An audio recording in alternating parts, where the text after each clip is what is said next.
Good evening and welcome to Poland Daily. I'm Nicholas Richardson and this is the news. On the occasion of the Catholic Feast of All Saints, it is impossible to overlook the pagan tradition of Halloween, which arrived in the United States with Irish immigrants in the 19th century. In the mid-20th century, it gained nationwide popularity and returned to Europe. The current, overtly commercial form of Halloween is now celebrated all over the world. It's a family holiday, not only because of visiting graves, but also because one goes to church if one is a believer and talks about holiness. And holiness is such an ideal of life that goes beyond mortality. And right next to it is the remembrance of all the dead, which in the church is only a remembrance, and on the other hand is celebrated according to tradition, for the reason that we want to think about those who may have been virtuous like saints, but have already passed away from us, or maybe they are even very close to us, only we don't know about it. I think this makes us connect with them. These ties are renewed, if one believes that through faith we can meet with them, with this church on the other side, as we Catholics believe, then all the more through God we have contact with them, and can influence their existence by praying for them. Today on All Saints' Day, we remember this basic truth, which is that one is called to sainthood, and that since Pope Francis is talking about the saints next door, there is also this hope that our loved ones with whom we lived here, to whom we are indebted, because we owe them a great deal, that we also trust that it can be this case of sainthood next door. In Poland, the celebration of All Saints' Day is associated with visiting the graves of loved ones, praying, contemplation, and reminiscing, rather in silence and in an intimate family circle. The time is quite different in Mexico. There, the Catholic holiday has merged with beliefs from pre-Columbian times. Large parades are organized in cities, with participants dressing up in distinctive costumes. I'm fascinated by the idea of how Mexicans celebrate the Day of the Dead. It's amazing, incredible. That's why we are here in Mexico to participate in the Day of the Dead. It looks very different from how we do it in Spain or around the world. Mexicans leave food and drinks on graves for loved ones of the dead, and they also build colorful altars to symbolize their lives. I think it's amazing for people outside of Mexico to see how you guys celebrate the traditions of Day of the Dead and how you're celebrating all the different areas of the country. And for tourists, I guess it's nice to see that tradition is still alive and people are still coming down and taking part in it, and the festival is still very much alive. For Americans, the most important holiday is All Saints' Eve, or Halloween, which has been gathering crowds in the street for decades. People, I think, have been pretty down. People are pretty isolated. And I think that when you have a moment like that, where you're dancing, you're singing, you're making art, you get free of all the things that bring us down. And it gives us energy. The youngest Americans on this day go around their neighbors' houses with the characteristic question, trick or treat. Oh, it's amazing. I have known about this Halloween parade for 6 years now, and I just moved to New York, and so I'm so happy to finally be a part of it. The American tradition is increasingly making its way into European countries. Halloween celebrations have been held in Germany, for example. We are here for the first time. I came with my children and my wife. It is very exciting. There was really a lot going on. For the kids, it was a bit on the controversial side. Sometimes they were very scared. But for us adults, it was really cool. The world celebrates the Feast of All Saints in a variety of ways. All around the world, people these days try to cultivate the memory of their loved ones who have passed away. The President of Ukraine, Volodymyr Zelensky, announced that 18 civil infrastructure facilities were hit during today's shelling, including hydroelectric power plants on the Dnieper and Dniester rivers. The International Atomic Energy Agency announced that, at the request of the authorities in Kiev, it will begin inspecting 2 sites in Ukraine after Russian accusations that the sites were carrying out activities related to the possible production of so-called dirty bombs. Over the past 24 hours, the Russians have carried out 15 airstrikes and conducted 45 artillery attacks. In addition, Russian forces shelled 50 localities. I spoke with the German Chancellor, Olaf Scholz. I thanked him for the delivered Iris-T air defense system.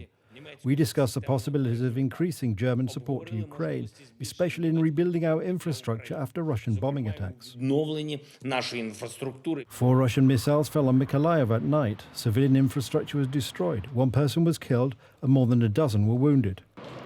І все на голову попадало. I remember when the ceiling fell on my head. Emergency workers pulled me out from under the rubble. I was just in the emergency ward. I have concussion. I don't know where to go now. В СМП, в мене струс мозку. Yesterday, volunteers delivered humanitarian aid packages to residents of Donetsk. The area around the city is mined, so only some humanitarian organizations are reaching nearby towns. To get here are quite dangerous because there are still landmines and these kind of small grenades in the ground because here was a lot of shelling. In Kiev, more than 20,000 people are still without electricity. Power services are working around the clock to restore power. Water is also in short supply in the capital. Recent missile attacks have deprived most of the city's residents of access to utilities. The Russians have destroyed almost everything in Ukraine.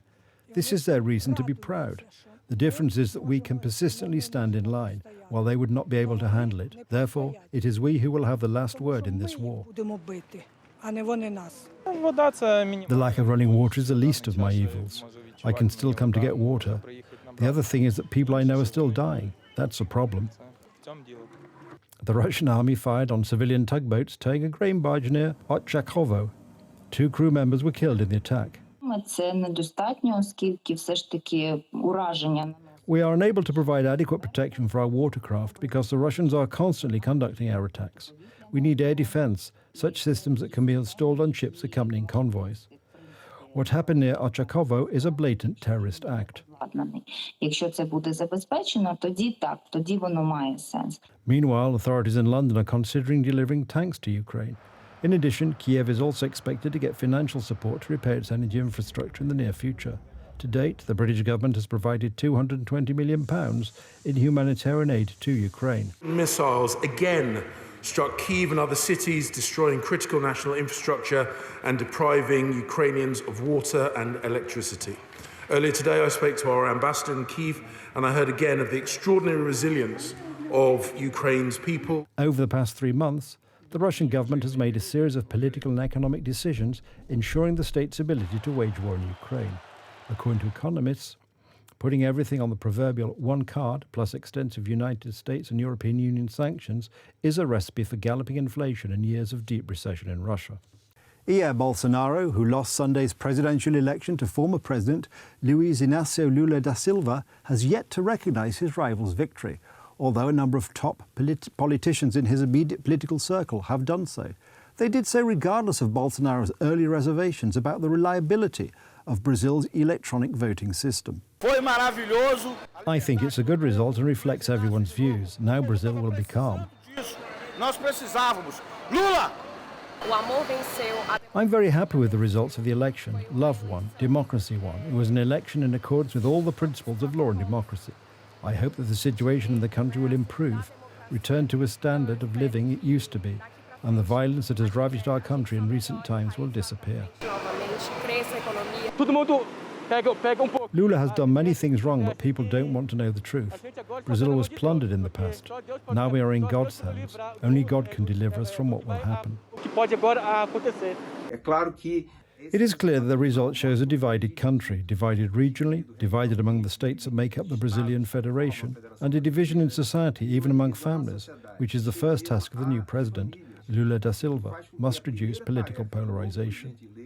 With the return of former President Lula comes a very high expectation of improvement in the fight against social inequality, in the fight against poverty, and in the development of social services.